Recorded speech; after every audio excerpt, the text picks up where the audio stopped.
अपने को कहाँ पे जाने का है? स्वर्ग में जाना है, क्योंकि पुण्य करेंगे, अच्छा काम करेंगे, अच्छी करनी, जैसी करनी वैसी भरनी। बरोबर। एक बाबा जी थे, वो रोज ये मंत्र गिनते थे। क्या मंत्र गिनते थे? जैसी करनी वैसी भरनी, जैसे करेगा वैसा भरेगा। तो रोज एक मंत्र गिनता था। तो अपने जैसे आंटी होगी, थोड़े गुस्से वाली थी, खोपड़ी बहुत गर्म होती थी उसकी, तो रोज सुनती थी ये बाबा जी रोज क्या बोल बोल करते हैं, जैसा करेगा वैसा भरेगा, जैसी करनी वैसी भरनी। एक बार तो करके दिखाना मेरे को। आप तो बहुत सीधे हो, बहुत एकदम शरीफ हो।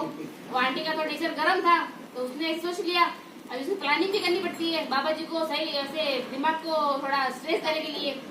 तो उसने क्या सोचा कि रोज ये मंत्र गिनते हैं ना, एक दिन तो मैं ऐसा करूंगी ना कि ये मंत्र गिनना भूल जाएंगे।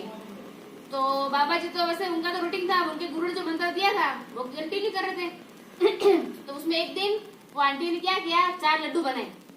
क्या बनाए? 4 लड्डू। और 4 लड्डू के अंदर क्या डाल दिया?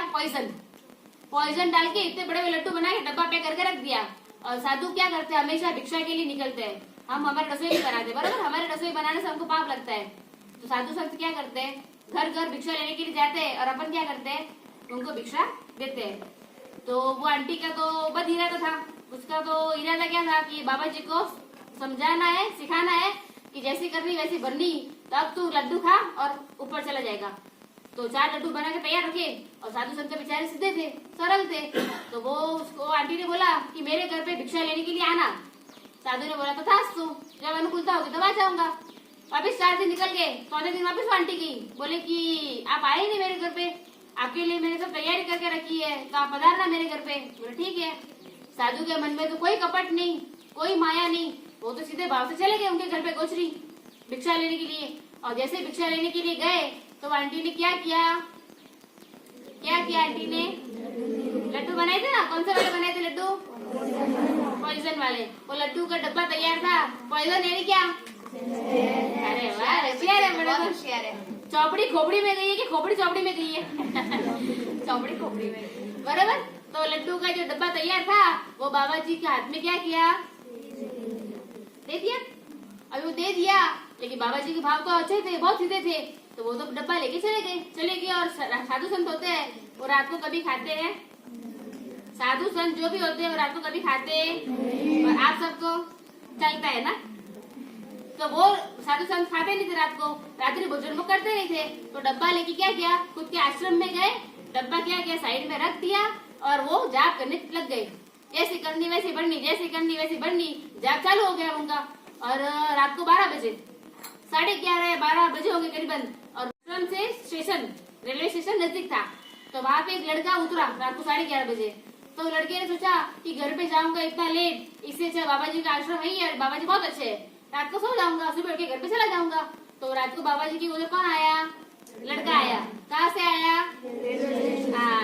और वहाँ से उतरा और बाबा जी के आश्रम में आके उसे बाबा जी को हाथ जोड़ के पूछा कि हे बाबा जी, मैं यहाँ पे रुक सकता हूँ रात्रि विश्राम के लिए? तो बाबा जी ने बोला हाँ रुक सकते हो, कुछ नहीं, आप सो जाओ, यहाँ पे ये कुटीर है, आपको पानी वगैरह चाहिए और सो जाओ। वापिस बाबा जी तो कंटिन्यू जाप में लग गए, और बाबा जी की कंटिन्यू जाप में लग गए। और लड़का क्या किया, सो गया। सो जाने के बाद भूख लगी, मिलेगा नहीं मिलेगा, लेकिन इतनी भूख लगी थी जोर से, तो बाबा जी के पास लग जाते बरोबर। तो सब लड़के, सब आंटियां सब इकट्ठी हो गई, गांव के पूरे लोग इकट्ठे हो गए। और इकट्ठे होने के बाद जिसका लड़का था वो आंटी भी उधर, और वो आंटी और कोई नहीं थी, कौन था, लड्डू दिए थे जिसने, बद नियत से, बद इरादे से, वही आंटी का। उसको तो पता नहीं, उसको तो तमाशा लगा कि कौन मर रहा है, कौन हाँ हो रहा है, मैं भी जाके देखूं। और देखा तो खुद का ही लड़का, और कोई भी नहीं। और भर जवान जोत 21 साल का लड़का की डेथ हो गई। और डेथ करने वाली आंटी कौन, उसका इरादा तो क्या था, बाबा जी को खत्म करने की इच्छा थी, लेकिन मरा कौन, इसीलिए बाबा जी का मंत्र उसको दिमाग में आ गया कि जैसे करनी वैसी जैसे करेगा वैसा भरेगा। क्योंकि वो आंटी ने ऐसे बद इरादे से, गलत आदत से उन्होंने क्या किया था, पॉइजन डाला लड्डू के अंदर। तो पॉइजन वाले लड्डू किसने नहीं खाए, बाबा जी ने तो खाई नहीं, भगवान उनको बचा लिया क्योंकि भगवान के भक्त थे। और वो आंटी का जो खुद का लड़का था उसने क्या किया, खा लिया, और वो उसकी डेथ हो गई। इसका मतलब भगवान के भक्त बनने में कितना फायदा है, कहीं से भी अपन बच जाएंगे, कोई अपने को मारने वाला नहीं है, कोई अपने को डराने वाला नहीं है, कोई अपने को हराने वाला नहीं है। इसका मतलब अभी से ध्यान रखना, मोरल ऑफ द स्टोरी, कि हमको भी भगवान का भक्त बनने जैसा है, भगवान का भक्त बनने जैसा है। हवा यहाँ नहीं थी, धीरे धीरे आ रही है, सुनाई कम देता है मेरे को। भगवान का भक्त तो हर दुख में से अपन क्या हो जाएंगे, बाहर आ जाएंगे, पार पड़ जाएंगे, और अपने को कोई भी परेशानी जिंदगी में नहीं सताएगी, है ना? बराबर। तो ये स्टोरी से ये मोरल लेना है।